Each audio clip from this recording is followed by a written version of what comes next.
فإنه شمس فاضل هم كواكبها يظهرن أنوارها للناس في الظلام.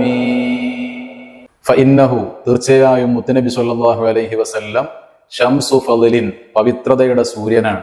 ഹും കവാകിബുഹ മറ്റുള്ള അമ്പിയാക്കളൊക്കെ നക്ഷത്രങ്ങളാണ്. ഇവിടെ കൗക്കബ് നക്ഷത്രം എന്നതുകൊണ്ട് ഉദ്ദേശിക്കുന്നത് സ്വയം പ്രകാശിക്കാത്ത ഗോളങ്ങളാണ്. സൂര്യനിൽ നിന്നുള്ള പ്രകാശം കൊണ്ട് പ്രതിഫലിക്കുന്ന ഗോളങ്ങളെയാണ് കൗക്കബ് കൊണ്ട് ഉദ്ദേശിക്കുന്നതെന്ന് ബുർദയുടെ വ്യാഖ്യാതാക്കൾ പറയുന്നത് കാണാം.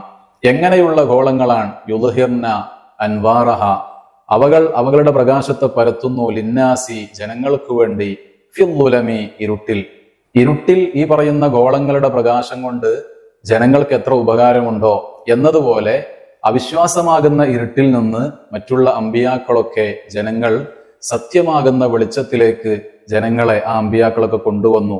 അങ്ങനെ കൊണ്ടുവരാൻ ആവശ്യമായ വിജ്ഞാനവും അതുപോലെ തന്നെ മറ്റുള്ള എല്ലാ ഘടകങ്ങളും അവർക്ക് ലഭിച്ചത് മുത്തനബി സല്ലല്ലാഹു അലൈഹി വസല്ലമ തങ്ങളാകുന്ന നേതൃത്വത്തിൽ നിന്നാണ്, നേതാവിൽ നിന്നാണ്.